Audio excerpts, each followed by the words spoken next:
وہ بالکل ڈفرینٹ ہوتا ہے آج کی جو ٹین ایج ہے اس سے. صحیح. لہٰذا اس گیپ کو اگر آپ فزیکلی اور سوشلی دیکھیں تو گیپ از دیئر. اچھا اچھا.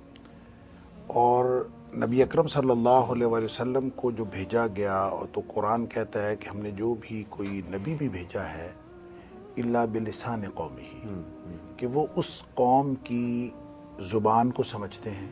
بے شک. زبان کو سمجھنے کا مطلب یہ ہے کہ ان کے جو ٹرینڈز ہیں اور یہ جو سوشل گیپس ہیں ان کو فل کر کے ہی دعوت دی جا سکتی ہے، اور دعوت کا کام اس گیپ کے ساتھ نہیں کیا جا سکتا. بالکل ٹھیک.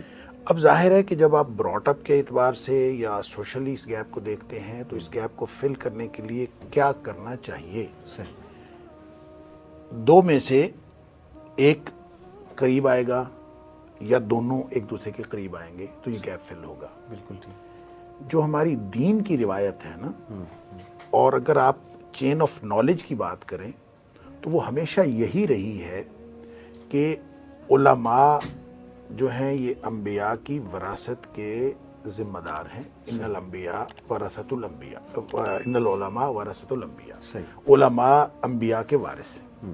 لہٰذا یہ جو وراثت ہے انبیاء سے وہ کوئی درہم و دینار کی نہیں چلی، وہ علم کی چلی.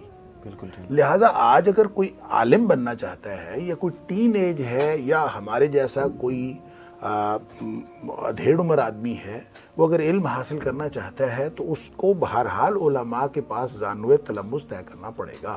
صحیح. پھر یہ اس چین آف نالج کے ساتھ جڑے گا. دیکھیں ایک چیز ہے میں اپنے بچوں کو خصوصیت کے طور پر بتانا چاہوں گا.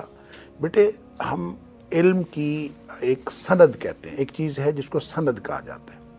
سند کا مطلب ہے کہ چین کی کنیکٹیوٹی، اور وہ کنیکٹیوٹی جب تک دیکھیں نالج از نتھنگ. جب ہم دین کے نالج کی بات کرتے ہیں تو وہ دین کا نالج کہاں سے آئے گا؟ ایک دین کا نالج ہے جو آپ بتا رہے ہیں، ایک دین کا نالج ہے جو آپ بتا رہے ہیں، ایک آپ دے رہے ہیں، ایک میں دے رہا ہوں.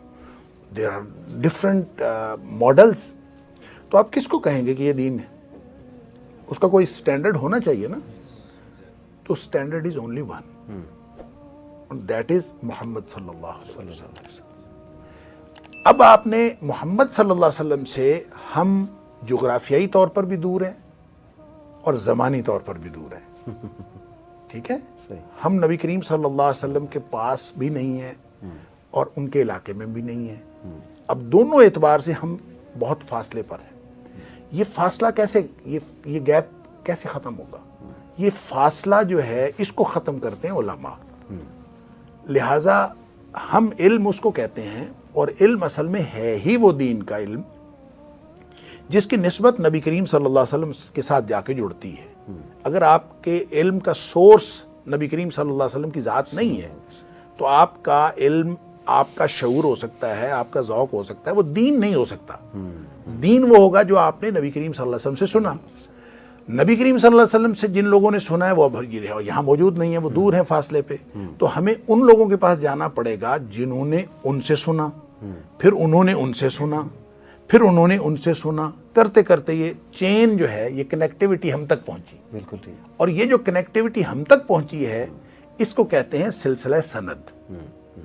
جب تک ہم اپنے دین کے نالج کو اس سند سے کنیکٹ نہیں کرتے، ہمارا دین، ہمارا علم ہمیشہ شیلو رہے گا.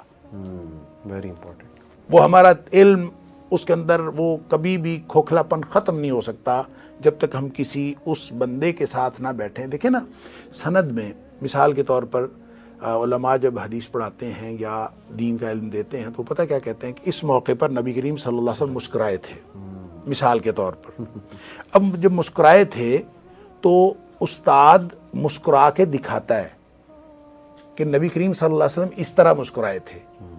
کیوں وہ مسکرا کے دکھاتا ہے؟ وہ کہتا ہے میں نے اپنے استاد سے سنا کہ میرے استاد نے یوں مسکرا کے دکھایا تھا کہ نبی کریم صلی اللہ علیہ وسلم اس طرح مسکرائے تھے، اور میرے استاد نے اپنے استاد سے اسی طرح سنا تھا کہ اور اس نے دکھایا تھا کہ نبی کریم صلی اللہ علیہ وسلم اس طرح مسکرائے تھے. یہ سلسلہ چلتے چلتے صحابی تک پہنچتا ہے، اور صحابی نے نبی کریم صلی اللہ علیہ وسلم کو اسی طرح مسکرا کے بتاتے ہوئے سنا تھا اور دیکھا تھا اور آگے بتا دیا. اب میرا بیٹا، ہم اگر اس